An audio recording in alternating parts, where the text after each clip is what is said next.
Urea కోసం PACS కేంద్రాల వద్ద రైతులు పడిగాపులు కాస్తున్నారు. రాత్రి అనక పగలనక యూరియా కోసం నిరీక్షిస్తున్నారు. దుబ్బాక పీఏఎస్కు యూరియా వస్తుందనే సమాచారంతో రైతులు రాత్రికి రాత్రే తరలివచ్చారు. చిన్న పిల్లలతో సహా వచ్చి అక్కడే నిద్రపోయారు. అయినా అన్నదాతల ఇబ్బందులను రేవంత్ సర్కారు ఏమాత్రం పట్టించుకోవడం లేదు. యూరియా కోసం క్యూ లైన్లో నిల్చొని ఉన్నవారు రైతులే కాదని వ్యవసాయ శాఖ మంత్రి తుమ్మల నాగేశ్వరరావు నిర్లక్ష్యంగా మాట్లాడుతున్నారు. రాష్ట్రంలో యూరియా కొరత లేకుంటే అర్ధరాత్రి పీఏసీఎస్ వద్ద రైతులు వచ్చి ఎందుకు పడిగాపులు కాస్తున్నారో సమాధానం చెప్పాల్సిన బాధ్యత సదరు మంత్రిపై ఉందని మేధావులు ప్రశ్నిస్తున్నారు.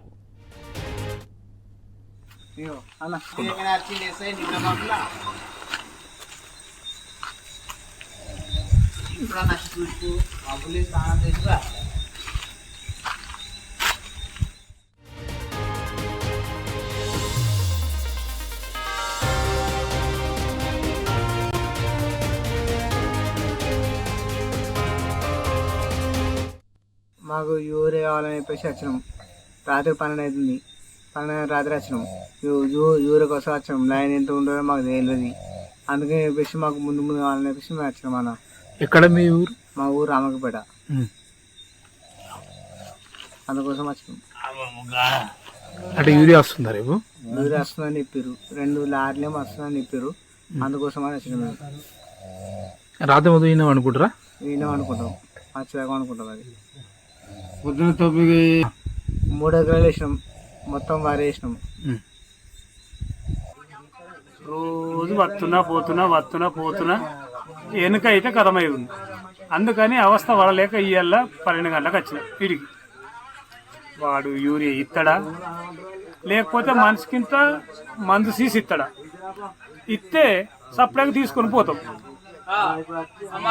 వాడు ఓటేసింది ఎందుకంటే మందు సీసి ఇచ్చడానికి ఇచ్చిండు గంతే, ఇంకోటి ఏం లేదు. దుబ్బాక ఈ మండలంకేమో 2 ఎకరాలు 2 ఎకరాలన్నర ఈ మండలానికి ఉంది. మిడిదొడ్డి మండలానికో 3 ఎకరాలు ఉంది. ఆడికి పోతే వాడు ఇంటికి పోయినా, ఈడికి వెళ్ళంతే 2 మాటల ఇంటికి ఈడికి పోయినా. ఇయ్యాల లాస్ట్కు 12 కొట్టి రాత్రి ఇంటికి వచ్చిన. మరి ఇయ్యాల ఇస్తాడా ఇయ్యడా లేకపోతే 12 వాడు దిగిపోతాడా?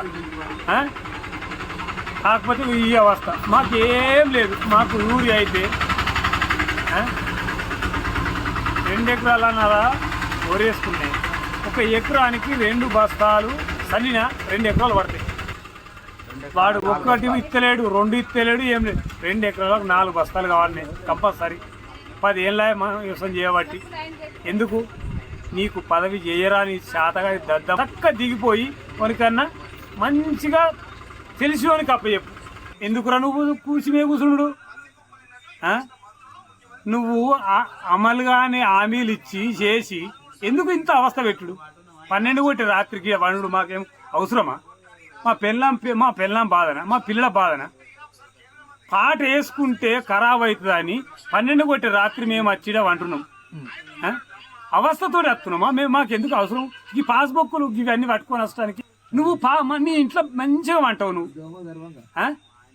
మేము ఏడవన్నాం ఇప్పుడు. 2 ఎకరాల వరి వేసిన. యూరియా లేదు, యూరియా కావాలని వచ్చిన.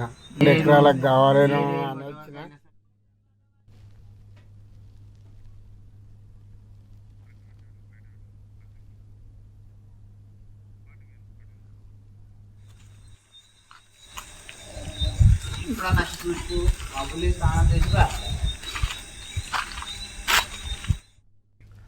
యూరియా కోసం పీఏసీఎస్ కేంద్రాల వద్ద రైతులు పడిగాపులు కాస్తున్నారు. రాత్రనక పగలనక యూరియా కోసం నిరీక్షిస్తున్నారు. దుబ్బాక పీఏసీఎస్కు యూరియా వస్తుందనే సమాచారంతో రైతులు రాత్రికి రాత్రే తరలివచ్చారు. ఇదే అంశానికి సంబంధించి పూర్తి అప్డేట్స్ మా ప్రతినిధి రంగాచారి అందిస్తారు. రంగాచారి, దుబ్బాకలో యూరియా కోసం రాత్రి నుండి రైతులు పడిగాపులు కాస్తున్నట్టుగా తెలుస్తుంది. అసలు రైతులకు ఎందుకు ఇన్ని ఇబ్బందులు? రైతులు ఏమంటున్నారు? Good morning Kumar.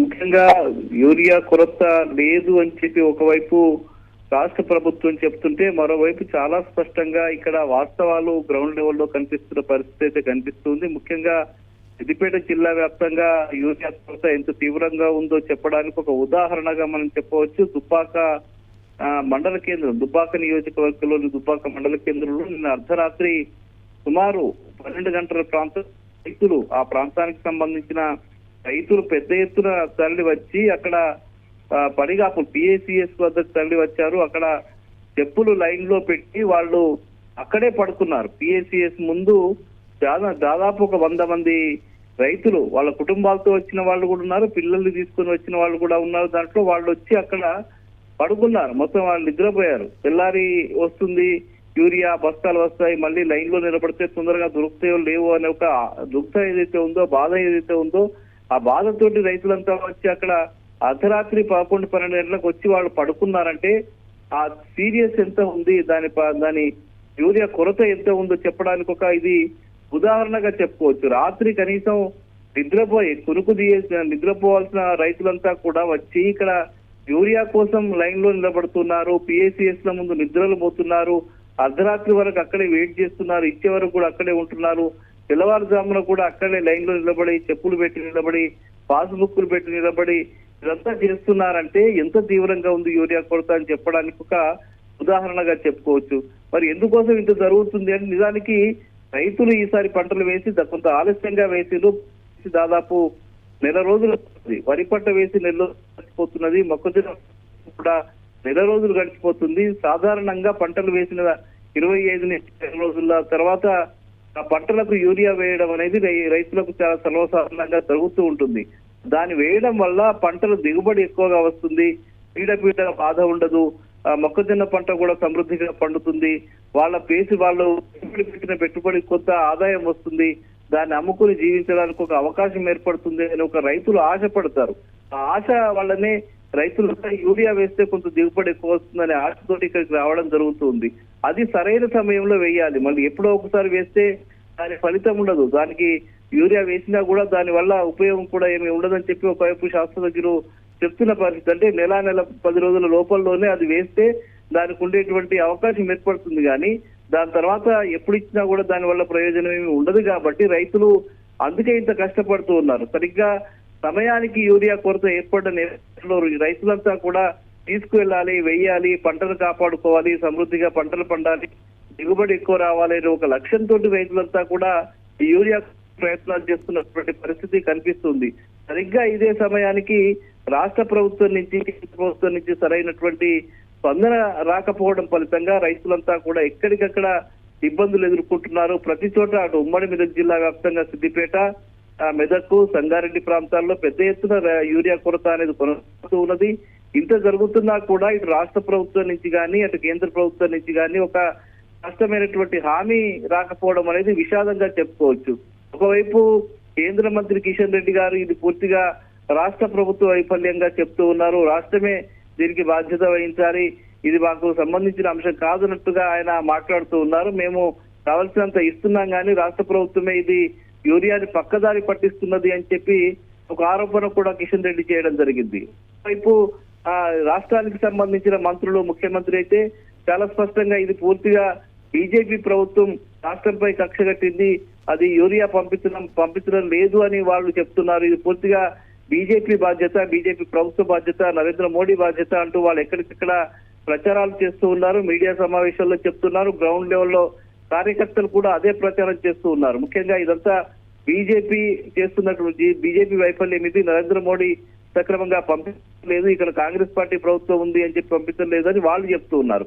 వీళ్ళేమో ఇట్లా మేము పంపించిన యూరియాని పూర్తిగా ఈ ప్రభుత్వం పక్కదారి పట్టించింది, బ్లాక్ మార్కెట్ చేస్తున్నది అని చెప్పి కిషన్ రెడ్డి ఆరోపణలు చేస్తూ ఉన్నారు. అంటే ఒకరి మీద ఒకరు ఆరోపణలు చేసుకుంటూ అటు బీజేపీ, కాంగ్రెస్ ఈ 2 పార్టీలు కూడా ఒక డ్రామాలు చేస్తున్నాయని చెప్పి రైతులు చెప్తున్నారు. వాళ్ళిద్దరు ఏం మాట్లాడుతున్నా గ్రౌండ్ లెవెల్లో మాత్రం అసలు రైతులకు యూరియా అందడం లేదు అనేది మాత్రం చాలా స్పష్టంగా అర్థమవుతున్నది. అందడం లేదు అనేది ఒక నిజం, ఇది నగ్న సత్యంగా కూడా అర్థమవుతున్నది.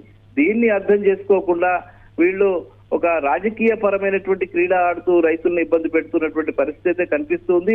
దాని పరిణామాల ఫలితంగానే ఇవాళ రైతులు కూడా ఎక్కడికక్కడ రోడ్ల మీదకి రావడము, ఆందోళనలు చేయడము, రాస్తారోకోలు చేయడము, అర్ధరాత్రులు పిఏసిఎస్ ల వద్దకు వచ్చి వాళ్ళు నిద్రలు పోవడము, అసలంతా కుటుంబాలతో సహా అక్కడే పడుకోవడము, అర్ధరాత్రి 1 గంట వరకు కూడా పిఏసిఎస్ పడిగాపులు కాయడం, ఇవన్నీ సంఘటనలు జరుగుతున్నాయంటే అది కేవలం ఈ కేంద్ర రాష్ట్ర ప్రభుత్వాల వైఫల్యంగానే మనం చెప్పుకోవచ్చు. ఇప్పటికైనా వాళ్ళు కళ్ళు తెరవాల్సిన అవసరం ఉంది. ఇది ప్రత్యక్షంగా కనిపిస్తున్న ఒక ఉదాహరణగా మనం చెప్పుకోవచ్చు Kumar. Right, thank you Rangachari.